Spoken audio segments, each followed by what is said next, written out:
వీక్షకులందరికీ శుభోదయం. మార్నింగ్ న్యూస్కు గరం ఛాయ్ వార్తలకు స్వాగతం. అందరు ఎలా ఉన్నారు? ఎస్, తెలంగాణ రాష్ట్ర వ్యాప్తంగా అలాగే తెలుగు ప్రజల అటు ఆంధ్ర కావచ్చు ఇటు తెలంగాణ కావచ్చు ఒక అంశం చర్చనీయాంశంగా మారింది. మనకు తెలుసు నిన్న ఉదయం బస్సు తగలబడ్డంతో సజీవ దహనమైంది. అది అందరూ కూడా మనం తెలుసు. దాని గురించి నిన్న కూడా మనం మాట్లాడుకున్నాం. అండ్ అదే రకంగా అన్నిటికన్నా ముఖ్యమైనటువంటి అంశం ఒకటి నేను మీతో చెప్దామనుకుంటున్నాను, మీతో పంచుకుందాం అనుకుంటున్నాను. మీ అందరికి కూడా తెలుసు, కాంగ్రెస్ పార్టీ అధికారంలోకి వచ్చి సుమారు ఇప్పుడు డిసెంబర్ అయితే డిసెంబర్ 9వ తారీఖున సరిగ్గా 2 సంవత్సరాలు పూర్తవుతుంది. అంటే రేవంత్ రెడ్డి గారు ప్రమాణ స్వీకారం చేసి మన తెలంగాణ 2వ ముఖ్యమంత్రి 2 సంవత్సరాలు కావస్తుంది డిసెంబర్ అయితే మనం ఒక్కసారిగా కాంగ్రెస్ అనగానే గ్యారంటీల కార్డులు గుర్తొస్తాయి, 6 గ్యారంటీలు గుర్తొస్తాయి. ఈ 6 గ్యారంటీలను సృష్టించిన సృష్టికర్త సునీల్ కనుగోలు. అండ్ దీనికి తోడు మేనిఫెస్టో కమిటీ చైర్మన్గా ఉన్నది దుద్దిల్ల శ్రీధర్ బాబు. ఈ 6 గ్యారంటీలు ఏవైతే ఉన్నాయో, ఈ 420 హామీలు ఏవైతే ఉన్నాయో అవి జరగడం అనేది అంటే దేవుడు ఎరుగనే మనం చెప్పుకోవాలి. మరి ఏంది శ్రావ్య, నువ్వు ఏం చెప్తున్నావు, దేని గురించి చెప్పబోతున్నావు అంటే నేను చెప్పుకుంటూ వస్తున్నాను ఒక్కొక్కటి. సరే, ఏ గవర్నమెంట్ అధికారంలోకి వచ్చినా వాళ్ళు సద్దుమనగనికి టైం పడుతుంది. ఎందుకంటే పూర్తిగా 5 సంవత్సరాలు అయ్యే లోపలనే వాళ్ళు సంక్షేమ పథకాలు చేస్తారు అనుకోవచ్చు, ఏమన్నా అనుకోవచ్చు. అందులో వీళ్ళు ఇచ్చినటువంటి హామీలు మామూలు హామీలు కావవి, అప్పులు కుప్పలుగా చేసి మళ్ళీ ఇంకొక దాదాపు 1,00,000 కోట్లు అప్పు చేస్తే తప్ప వీళ్ళు ఇచ్చినటువంటి 420 హామీలు నెరవేరు. ఆ విషయం ఎప్పుడో చెప్పాము, చాలామంది కూడా చెప్పాము. బట్ బీఆర్ఎస్, ఇందులో కాంగ్రెస్ గొప్పతనం కూడా ఏం లేదు. బీఆర్ఎస్ మీద కోపంతో పబ్లిక్ ఓట్లు కాంగ్రెస్ పార్టీకి గంపగుత్తగా గుద్దిండ్రు. అది కూడా ఒక పెద్ద గెలుపు కాదు. 2% ఓట్లతోటి, అంటే అతి తక్కువ ఓట్లు 200, 300. సో అతి తక్కువ ఓట్లు 2% ఓట్లతోటి కాంగ్రెస్ పార్టీ అధికారంలోకి వచ్చింది. సో ఫస్ట్ బీఆర్ఎస్ వెళ్ళిపోవాలి అంటే ఇంకో పార్టీ రావాలా. సో బీజేపీ అంత బలంగా లేదు కాబట్టి ప్రత్యామ్నాయంగా కాంగ్రెస్కి కూడా చాలామంది ఉద్యమకారులు కావచ్చు, సోషల్ వర్కర్స్ కావచ్చు మద్దతు తెలిపి మరి గజ్జగట్టి పాటపాడి కళాకారులు, నిరుద్యోగులు బస్సు యాత్ర చేసి మరి ప్రచారం చేసిండు. ఇంత ప్రచారం చేసి ఏరి కోరి అప్పుడప్పుడు కేసీఆర్ డైలాగ్ చెప్తాడు కేసీఆర్ గారు, ఏరి కోరి మొగుడిని తెచ్చుకుంటే ఏరి కోరి ఒక సామెత ఉంది కదా, ఏంటది, ఏరి కోరి మొగ్గుడిని తెచ్చుకుంటే ఎగిరెగిరి అన్నాడట అన్నట్టు ఒక సామెత గుర్తొస్తుంది నాకు ఈ సందర్భంగా. అంటే ఏరి కోరి కాంగ్రెస్ పార్టీని అధికారంలోకి తీసుకొచ్చి రేవంత్ రెడ్డిని ముఖ్యమంత్రిని చేస్తే ఎగిరెగిరిది అన్నాడట రేవంత్ రెడ్డి ముఖ్యమంత్రి. ఎవరెవరిని? క్యాబినెట్ మంత్రుల్ని కావచ్చు, యావత్. సరే, క్యాబినెట్ కుమ్ములాటారు కాంగ్రెస్లా, ఈ కొట్లాటలు పంచాయతీలు కొత్త కాదు. కాంగ్రెస్ అంటేనే కొట్లాట, కాంగ్రెస్ అంటేనే పంచాయతీ. కానీ ఎప్పుడైతే తెలంగాణ ప్రజల జోలికి వీళ్ళు వచ్చినారో, ఎప్పుడైతే తెలంగాణ ప్రజల జోలికి వచ్చి సర్వం దోచుకుంటున్నారో, ఎప్పుడైతే తెలంగాణ ప్రజల జోలికి వచ్చి రైతులకు ఇవ్వాల్సినటువంటి హామీలు నెరవేర్చట్లేదో, ఎప్పుడైతే బుల్డోజర్లు ప్రజల అతి సామాన్యుడి గుండెల్లో బుల్డోజర్లు దిగినాయో, ఎప్పుడైతే ఈ హైడ్రాన్ని ప్రత్యామ్నాయంగా తీసుకొచ్చినారో, ఎప్పుడైతే ఈ రోహిన్ రెడ్డి, ఈ ఫహీం ఖురేషి, ఈ రేవంత్ రెడ్డి అన్నదమ్ములు ముఖ్యమంత్రి తర్వాత ముఖ్యమంత్రి అని చెప్పుకొని తిరుగుతున్నారో, ఎప్పుడైతే రాయలసీమలో ఉన్నటువంటి కొంతమంది గ్యాంగ్ ఆంధ్ర పెత్తందారుల ఒక పెత్తనం మళ్ళా తెలంగాణ మీద మొదలైందో, ఎప్పుడైతే రేవంత్ రెడ్డికి తెలియని తనంతో అడ్మినిస్ట్రేషన్ని చిన్న భిన్నం చేసిండ్రో, ఎప్పుడైతే ఏ శాఖకి సంబంధించినటువంటి మంత్రి ఆ శాఖను నిర్దాక్షిణంగా వదిలిపడేసిండో, కేవలం డబ్బులు తినడానికే సిగ్గు లేకుండా వచ్చినటువంటి ఈ ప్రభుత్వం అని చెప్పి ఇది నేను అంటలేను, యావత్ తెలంగాణ ప్రజలు మాట్లాడుతున్నారు. సో 6 గ్యారంటీలు పోయినాయి, 7వ గ్యారంటీగా చెవులో పువ్వు పెట్టిరు. సరే ఏదో గ్యారంటీగా చెవులో పువ్వు పెట్టిండ్రు, అట్లీస్ట్ కొన్నన్నా నెరవేరుస్తారంటే నెరవేర్చకపోగా అడ్మినిస్ట్రేషన్ టోటల్గా కొలాప్స్ అయిపోయింది. గన్నులు పట్టుకొని మరి బెదిరించే కాడికి వీళ్ళ పంచాయతీలు వచ్చినాయి. గన్నులు పట్టుకొని బెదిరించే కాడికి వీళ్ళ పంచాయతీలు వచ్చినాయి. సో దీనికి కర్త కర్మ క్రియ మొత్తం ప్రాజెక్టులను తీసుకుపోయి మెగా కృష్ణారెడ్డి ఒకవైపు, పొంగులేటి శ్రీనివాస్ రెడ్డి ఒకవైపు, మెయిల్ కంపెనీ ఒకవైపు, రాఘవ కన్స్ట్రక్షన్స్ ఇంకొక వైపు. తెలంగాణ అస్తిత్వాన్ని, తెలంగాణ స్థిరత్వాన్ని, తెలంగాణ బంగారాన్ని, తెలంగాణ సొమ్ముని మొత్తం వీళ్ళు సోకాల్డ్ వ్యాపారస్తులు రాజకీయాల్లో వేలు పెట్టి విచ్ఛిన్నం చేసి తెలంగాణని దోచుక తింటున్నటువంటి ఐఏఎస్ ఆఫీసర్లతో సహా వీళ్ళందరికీ బుద్ధి చెప్పాల్సినటువంటి అవసరం ఉందని చెప్పి ప్రజలకు కట్టలు దంపుకున్నటువంటి ఆవేశం వస్తుంది. కానీ ఇప్పుడు ఉన్నటువంటి పరిస్థితుల్లో రేవంత్ రెడ్డి ఏం చెప్తున్నారు? రేవంత్ రెడ్డి పేషీలో ఏం వినబడుతోంది? మంత్రులు ఏం చెప్తున్నారు? మేము ఒక్క రూపాయి సంపాదించుకుంటలేము, సర్వం ఏఐసిసికి దారదత్తం చేస్తున్నాం, ఏఐసిసికి సోనియా గాంధీకి పంపిస్తున్నాం, మల్లికార్జున ఖర్గేకి పంపిస్తున్నాం, రాహుల్ గాంధీకి పంపిస్తున్నాం, రాబర్ట్ వాద్రాకి పంపిస్తున్నాం అని చెప్పి చెప్పుకొని తిరుగుతున్నారు. కానీ ఇక్కడ సీన్ రివర్స్ అయిపోయింది. సీన్ కట్ చేస్తే ఒక్కటంటే ఒక్క రూపాయి కూడా ఏఐసిసికి ఇవ్వట్లే, మల్లికార్జున ఖర్గేకి రావట్లే, సోనియా గాంధీకి కూడా పోవట్లే. మా పేరు చెప్పుకొని ఈ రేవంత్ రెడ్డి పైసలు సంపాదిస్తాడా? ఎంత ధైర్యం! ఆల్రెడీ కాంగ్రెస్ పార్టీని సర్వనాశనం చేసేసిండు తెలంగాణలో.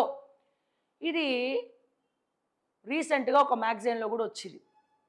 ఒకనొక ఇంగ్లీష్ పత్రికలో మల్లికార్జున ఖర్గే కొంతమంది లీడర్స్ దగ్గర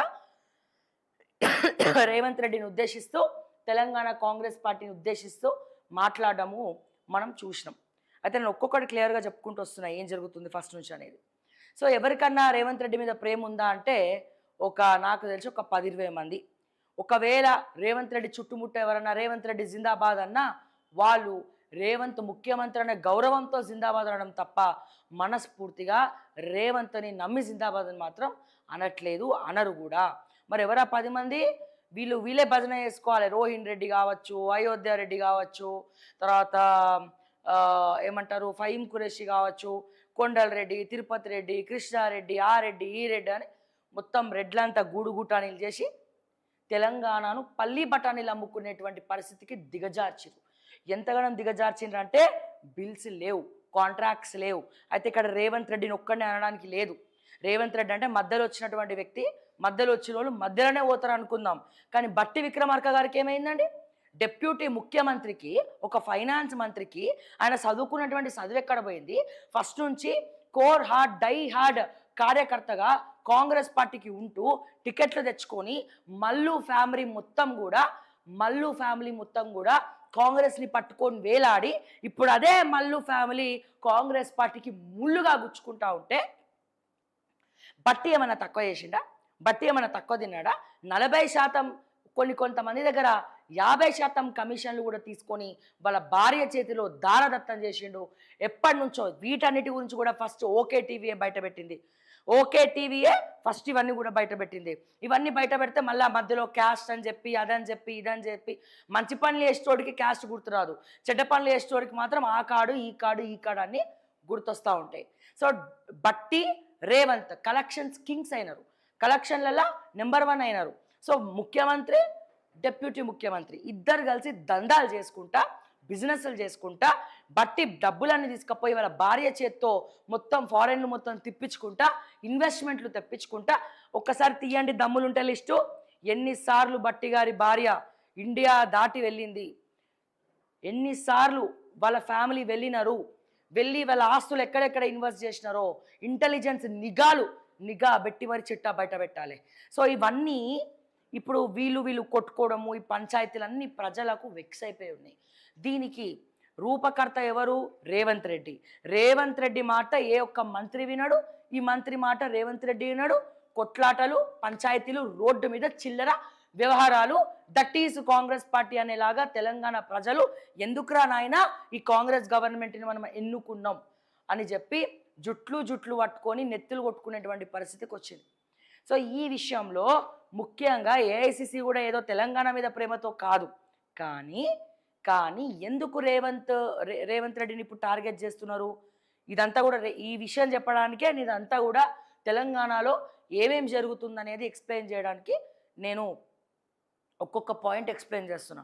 ఈ పాయింట్స్ అన్ని చెప్తున్నందుకు కాంగ్రెస్ కార్యకర్తలు నన్ను తిట్టొచ్చు. కానీ మీరు చూసినట్టయితే ఓకే టీవీలో చెప్పిన ప్రతి ఒక్కటి కూడా వాస్తవాలు. ఓకే. ఈ ఈ ఈ ఈ ఈ ఎప్పుడు కూడా మేము చేసిన ప్రతి స్టోరీ జరుగుతూ వస్తుంది. మేము జరిగేదే చెప్తున్నాం. మాకున్నటువంటి బలమైన సోర్సెస్ ద్వారా తెలుసుకొనే చెప్తా ఉన్నాము. ఇది మాత్రము ఖచ్చితంగా గమనించాల్సినటువంటి అవసరం తెలంగాణ ప్రజలకున్నది. సో నేను చెప్పేది ఏంటంటే అతి త్వరలో రేవంత్ రెడ్డిని ముఖ్యమంత్రి పదవి నుంచి తొలగించబోతున్నది పార్టీ హైకమాండ్. ఎట్లాగో కాంగ్రెస్ గబ్బు కొట్టింది, ఎట్లాగో కాంగ్రెస్ పని ఖతమైపోయింది. తెలంగాణలో మొత్తం పరువంతా పోతుంది కాంగ్రెస్ పార్టీ. సో గంపగుత్తగా ఇప్పుడు జూబ్లీహిల్స్లో కూడా ఓడగొడదామని వీళ్ళందరూ కలిసి కంకణం కట్టుకున్నారు. సో రేవంత్ రెడ్డి కుర్చీని ఎట్లనైనా సరే కదిలించాలి అని చెప్పి మల్లికార్జున ఖర్గే ఈసారి డైరెక్ట్గా రాహుల్ గాంధీ నిన్న రేవంత్ రెడ్డి గారికి కాల్ చేసి హుటాహుటిన బట్టీని, మహేష్ కుమార్ గౌడ్ని, రేవంత్ రెడ్డిని అందరినీ కూడా ఢిల్లీకి పిలిపించుకున్నారు. కానీ దానికి పైన పేరేం పెట్టిండ్రు? డిసిసి అధ్యక్షులు ఎవరో మనం ఫైనల్ చేద్దాం రమ్మని చెప్పి పిలిపొచ్చింది. కానీ అసలు వాస్తవం ఏంటంటే రేవంత్ రెడ్డిని ముఖ్యమంత్రి పదవి నుంచి వీళ్ళందరూ కలిసి తొలగించబోతున్నారు. సో అతి త్వరలో రెండవ ముఖ్యమంత్రి కాస్త మూడవ ముఖ్యమంత్రి కాబోతున్నారు. మరి ఆ మూడవ ముఖ్యమంత్రి ఎవరు అనే మొత్తం బలంగా వాళ్ళు వెనకాల అన్ని సలహాలు చేసుకున్న తర్వాతనే రేవంత్ని ఢిల్లీకి పిలుస్తున్నారు. దీనికి ముఖ్య కారణం మల్లికార్జున ఖర్గే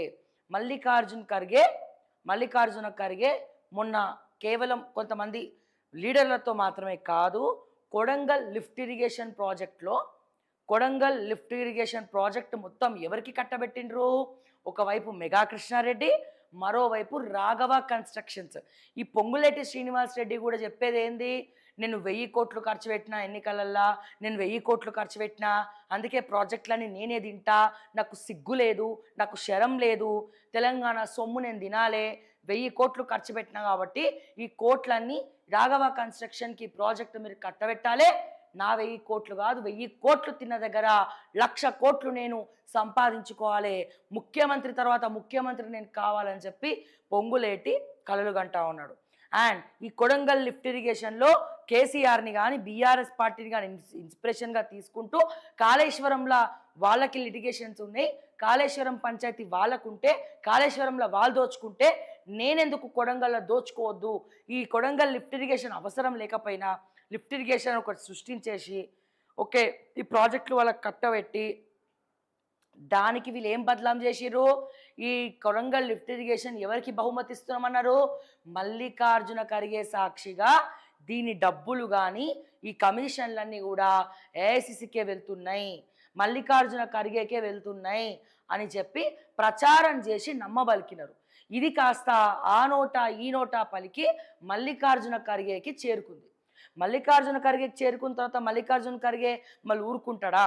ఏంద్ర నాయన, ఏఐసిసికి ₹1 లేదు, రాహుల్కి ₹1 ఇస్తలేరు, సోనియా గాంధీకి ₹1 ఇస్తలేరు, మా అంటే ఎన్నికలు వస్తే ఏమైనా అక్కడ నుంచి అడ్వర్టైజ్మెంట్స్ ఏమో హెలికాప్టర్ ఏమో పంపిస్తున్నారు, మాకు డబ్బులు ఇవ్వకపోయినా సరే వీళ్ళు అందరు దోచుకొని మమ్మల్ని బద్లాం చేస్తున్నారు, టోటల్ కాంగ్రెస్ పార్టీకే ఎసరు పెడుతున్నారు, కాంగ్రెస్ పార్టీ సర్వనాశనం అయిపోయింది రేవంత్ రెడ్డి వల్ల, కాంగ్రెస్ పార్టీ సర్వనాశనం అయిపోయింది బట్టి విక్రమార్క వల్ల, కాంగ్రెస్ పార్టీ సర్వనాశనం అయిపోయింది ఈ క్యాబినెట్ మంత్రుల వల్ల, ఇమీడియట్గా ఫస్ట్ చేయాల్సింది ఏంది? దీంతో రేవంత్ రెడ్డి ముఖ్యమంత్రి ఏదైతే అయింది, ఎట్లాగో తెలంగాణలో ఇజ్జత్ పోయింది, బస్తీ మే సవాల్. రేవంత్ రెడ్డిని కుర్చీ మాత్రము మార్చి తీరాల్సిందే. అది ఎటువంటి పరిణామాలు ఎదుర్కొన్నా సరే, ఏమైపోయినా సరే రేవంత్ రెడ్డిని మాత్రం మార్చి తీర్తామని ఇప్పుడు కంకణం కట్టుకొని హుటాహుట్టిన రేవంత్ రెడ్డిని ఢిల్లీకి పిలిపించుకున్నారు, బట్టి విక్రమార్కని ఢిల్లీకి పిలిపించుకున్నారు. అయితే ఇక్కడ రేవంత్ రెడ్డి ఒక్కడనే కార్నర్ చేయడానికి లేదు, ఇందులో డిప్యూటీ ముఖ్యమంత్రి తిన్న పైసలు కూడా చాలా ఉన్నాయి. ఫైనాన్స్ మినిస్టర్గా ప్రతి బిల్లులో కూడా, ఆ బిల్లు కూడా ఎవరివండి? కాంగ్రెస్ ఎమ్మెల్యేలు తెచ్చినా ఏం తెచ్చినా చేయడు, బీఆర్ఎస్ కోవట్టుగా పనిచేస్తూ బీఆర్ఎస్ కాంట్రాక్టర్స్కి, ఎందుకంటే ఆల్రెడీ బీఆర్ఎస్ కాంట్రాక్టర్స్ అందరూ వెల్ సెటిల్డ్, బాగా పైసలు తిని ఉన్నారు, బాగా పైసలు సంపాదించి ఉన్నారు. సో వీళ్ళకే ఫస్ట్ బిల్స్ అన్ని కూడా క్లియర్ చేయాలి అని చెప్పి వాళ్ళ దగ్గర కమిషన్లు తీసుకొని ఇంకొంతమంది కాంట్రాక్టర్స్ని నడి బజార్లోకి, నడి రోడ్డు మీద ఈ బట్టి విక్రమార్క గారు కూర్చోబెట్టి అడుక్క తినే పరిస్థితికి తీసుకొచ్చిండు. తెలంగాణలో ఉన్నటువంటి రియల్ ఎస్టేట్ పడిపోవడానికి కారణం రేవంత్ రెడ్డి అయితే, కాంట్రాక్టర్లు అడుక్క తినడానికి కారణం మాత్రం బట్టి విక్రమార్కనే. నెలకు 1,00,000 కోట్ల ఆమ్దాన్ ఉంది తెలంగాణలో అని చెప్పుకుంటా ఈ 1,00,000 కోట్లు ఏం చేస్తున్నాడో తెలియదు. వీళ్ళు కొట్టుకొని సెక్రటరీలు కూడా వాలంటీర్ రిటైర్మెంట్ తీసుకునే దగ్గరికి వచ్చింది వీళ్ళ పంచాయతీ. అయితే ఈ రిజ్వీ ఏం చక్కనోడేం కాదు. ఇప్పుడు మొన్న జూపల్లి కృష్ణారావు ఏం చేసిండు? జూపల్లి కృష్ణారావు ఈ ఏదైతే ఎక్సైజ్ లిక్కర్కి సంబంధించినటువంటి టెండరు జూపల్లి కృష్ణారావు ఒక కొడుకు చేసుకుంటా అన్నాడు. సో జూపల్లి కృష్ణారావు ఒక కొడుకు అంటే వీళ్ళందరూ సెటిల్ కావాలి కదా. వీళ్ళ గట్టు పంచాయతీలు ప్రజలారా, తెలంగాణ ప్రజల కోసం మాత్రం వీళ్ళ పంచాయతీలు కాదు. తెలంగాణ ప్రజల కోసం వీళ్ళ పంచాయతీలు కాదు. వీళ్ళ పంచాయతీలు కేవలం వాళ్ళ ప్రాజెక్టుల కోసం, వాళ్ళ టెండర్ల కోసం, వాళ్ళు దోచుకదిలడం కోసం, తెలంగాణని ఆగం పట్టియడానికి తెలంగాణ ప్రజలను పిచ్చోళ్ళని చేస్తున్నారు. ఈ విషయం ప్రతి ఒక్కరు కూడా గమనించాలి. అండ్ ఈ జూపల్లి కృష్ణారావు ఏం చేస్తాడు? నా కొడుకుకే టెండర్ కావాలని చెప్పి ప్రెషర్ పెడతాడు. ఈ లోపల రేవంత్ రెడ్డి అల్లుడు వస్తాడు. రేవంత్ రెడ్డి అల్లుడు వచ్చి కాదు నాకే కావాలని చెప్పి ఆయన కూర్చుంటాడు. సో సీఎంఓ నుంచి కబురు పంపిస్తారు. మధ్యలో ఎవరైతే ఈ సెక్రటరీ ఉన్నాడో నా వల్ల అయితే లేదు ఈ పంచాయతీ అని చెప్పి చేతులు ఎత్తేస్తాడు. మరి ఈయనేమన్నా సక్కనేనోడా రిజ్వీ? వాలంటరీ రిటైర్మెంట్ తీసుకుంటున్నాడు. కానీ ఈయన వాలంటరీ రిటైర్మెంట్ తీసుకునే ముందు అసలు రిజ్వీ ఆస్తులు ఎంత, ఎన్ని కోట్ల రూపాయలకు పరుగులు తీసిండు, ఎంత సంపాదించుకున్నాడో ఎంక్వైరీ చేసిన తర్వాతనే రిజ్వీ వాలంటీర్ రిటైర్మెంట్ మీరందరూ కూడా యాక్సెప్ట్ చేయాలి. నిజంగా దిక్కుమాలినటువంటి పరిస్థితుల తెలంగాణ ఈ ఐఏఎస్ ఆఫీసర్ల వల్లనే అడుక్క తింటాంది, ఈ వ్యాపారుల వల్లనే అడుక్క తింటాంది. అడుక్క తినట్లే నా తెలంగాణ కోటి రత్నాల వీణ, కానీ ఇటువంటి తెలంగాణను వీళ్ళు ఆగం పట్టిస్తున్నారు, భ్రష్టు పట్టిస్తున్నారు.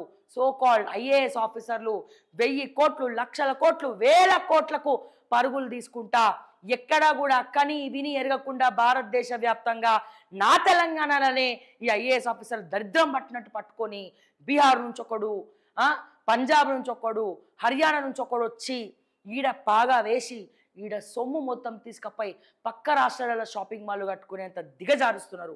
కేంద్ర ప్రభుత్వం ఈ ఐఏఎస్ల మీద యాక్షన్ తీసుకుంటుంది అంటే కేంద్ర ప్రభుత్వంకి చీమ కూడా కుట్టినట్టు లేదు. ఇప్పటికే మొన్న ఆ మధ్య కూడా మనం విన్నాం, సుప్రీంకోర్టులో కానీ హైకోర్టులో కానీ ఐఏఎస్ ఆఫీసర్ల మీద కేసులు ఇన్వెస్టిగేషన్ కూడా జరపకుండా ఫైళ్ళు మొత్తం కూడా తుప్పు పట్టిపోయినాయి. మరి ఇంకా ఈ వ్యవస్థ పైన నమ్మకం ఎట్లా ఉంటుంది? ఐఏఎస్ ఆఫీసర్లే దోచుక తింటా ఉంటే ఈ రాజకీయ నాయకులతోటి, సోకాల్డ్ రౌడీలతోని, సోకాల్డ్ వ్యాపారస్తులతోటి చేతులు కలిపి వీళ్ళు కూడా 5%, 10%, 20% తింటా ఉంటే ఎక్కడ పోతుంది మన వ్యవస్థ, ఎక్కడ పోతుంది మన ఈ సొసైటీ అనేది ప్రతి ఒక్క తెలంగాణ ప్రజలు ఆలోచించాలా. ఇప్పుడు రేవంత్ రెడ్డి నవీన్ మిట్టల్నట తీసుకుపోయి ఇంకొక పేషీలు వేస్తాడట క్వశ్చన్ చేస్తే ఫర్ ఎగ్జాంపుల్. కానీ ఏంది, అక్కడి నుంచి ఈయన గారు మానిటర్ చేస్తారట. అంటే ఎక్కడెక్కడ ఏమున్నాయి అని సలహా ఉంటుంది. పైకి మాత్రమే పిచ్చోళ్ళని చేయడానికి వీళ్ళు అక్కడ ఉన్నారు. ఈ ఐఏఎస్ల మీద ఎటువంటి యాక్షన్ ఉండదు. అండ్ ఇంకోటి, కాళేశ్వరంలో కమిషన్లో వీళ్ళు అమ్ముడు పోలేదా రేవంత్ రెడ్డి? ఏమన్నాడు రేవంత్ అన్న? తీసుకపోయి బొక్కలేస్తాం, అరెస్ట్ చేస్తామన్నాడు. ఈ విషయంలో కూడా, ఆఖరికి ఈ విషయంలో కూడా ఏఐసిసి సీరియస్గా ఉంది. ₹1 అంటే ₹1. ఫార్ములా ఈరేస్ అన్నాడు, అరవింద్ కుమార్ దోచుకుండు అన్నాడు. అరవింద్ కుమార్ ఐఏఎస్ని బయటపడేసింది ఎవడు?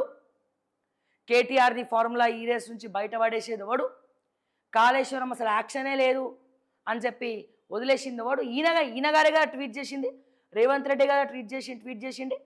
పాల బిజినెస్ చేసుకున్నాడు అని చెప్పి ట్వీట్ చేసింది హరీష్ రావు గురించి ఎవరు? ఫార్ములా ఈరేస్ గురించి ట్వీట్ చేసింది ఎవరు? రేవంత్ రెడ్డి కాదా? మరి ఇప్పుడు ఇక్కడ అమ్ముడు పోలేదా రేవంత్ రెడ్డి? మరి ఏం జైల్లో పెట్టినావు నువ్వు? సో ఇవన్నీ కూడా ఏఐసిసి దృష్టికి పోయినాయి. సో అతి త్వరలో రేవంత్ రెడ్డి గారి ముఖ్యమంత్రి కుర్చీ కూసాలతో సహా కదలబోతుంది. రేవంత్ రెడ్డి ఒక్కసారి ముఖ్యమంత్రి పదవి నుంచి దిగిండంటే ఈగలు దోమలు కూడా రేవంత్ రెడ్డిని పట్టించుకోవు. ఆయనకి తెలిసింది ఏమన్నాడండి, నాకు రియల్ ఎస్టేట్ బాగా తెలుసు అన్నాడు. ఆయనకి తెలిసిన రియల్ ఎస్టేట్ కూడా ఈరోజు తెలంగాణలో ఆయన వల్లనే పడిపోయిందన్న విషయాన్ని కూడా అతను ఆలోచించలేనటువంటి పరిస్థితిలో ఉన్నాడు. నేను ఎట్లాగో వెళ్ళిపోతున్నా, దోచుకుంటా, దొరికిందంతా దాచుకుంటా అన్న రీతిలో వెళ్తా ఉన్నాడు. ఇంకోటి ఎక్కడ మండుతుంది ఏఐసిసికి, అట్లీస్ట్ జూబ్లీహిల్స్ నియోజకవర్గంలో ఒకవైపు బీఆర్ఎస్, ఇంకోవైపు కాంగ్రెస్ పోటాపోటీగా ఎవరు గెలవాలని చెప్పి గెలుపు కోసం తిరుగుతూ ఉంటే నవీన్ యాదవ్ లాంటి వ్యక్తికి టికెట్ ఇవ్వకుండా రంజిత్ రెడ్డికి ప్రయత్నించిండు. సరే రంజిత్ రెడ్డిని పక్కన పడేస్తే అది కట్ చేద్దాం, కానీ అంత పెద్ద నామినేషన్ వేస్తున్నప్పుడు నవీన్ యాదవ్ నామినేషన్ వేస్తున్నప్పుడు కీలక మంత్రులు కానీ ముఖ్యమంత్రి కానీ ఈ నామినేషన్లో పార్టిసిపేట్ చేయలే. ఇక్కడ బీజేపీలా ఒకరికొకరికి పడకపోయినా కొట్లాడుకున్న కిషన్ రెడ్డి, బండి సంజయ్ ఆ క్యాండిడేట్ కోసం నిలబడి నామినేషన్ల ప్రచారంలో పాల్గొని ఇంత చేస్తున్నారు. కానీ మీరేం చేసినారు, నవీన్ యాదవ్ లాంటి వాడు వచ్చి నామినేషన్ వేస్తూ ఉంటే మీరు ముఖ్యమంత్రి కానీ ముఖ్య నాయకులు కానీ రాలేదు అంటే నవీన్ యాదవ్ని ఓడగొడదామనే మీరు ప్రయత్నిస్తున్నారా? ఎందుకు ఏ క్యాబినెట్ మంత్రి, ఏ ముఖ్యమంత్రి కూడా జూబ్లీహిల్స్ ఎలక్షన్ని పట్టించుకోవట్లేదు, ఎందుకు అటువైపు కూడా చూడట్లేదు అని చెప్పి అధిష్టానం ప్రశ్నల వర్షం కురిపిస్తూ ఉంది. సో ఇవన్నీ కూడా లేదు, రేవంత్ రెడ్డి టార్గెట్ ఏదో ఉంది, జూబ్లీహిల్స్లో కూడా నవీన్ని ఓడగొట్టే ప్రయత్నం చేస్తున్నాడు. సో ఈ ఎన్నికల తర్వాతన, ఎన్నికల ముందర, ఎన్నికలు ఉన్నాయని తెలియకుండా సిగ్గు లేకుండా ఎట్లా పడితే అట్లా కొట్టుకుంటున్నారు, మరి చిల్లరోళ్ళలాగా బిహేవ్ చేస్తున్నారు ఈ మంత్రులంతా అని చెప్పి ఏఐసిసి ఇమీడియట్గా హుట్టిన వీళ్ళందరినీ కూడా అక్కడికి రమ్మని కబురు పంపింది. ఇప్పుడు అందుకే ఇమీడియట్గా రేవంత్ రెడ్డి కూడా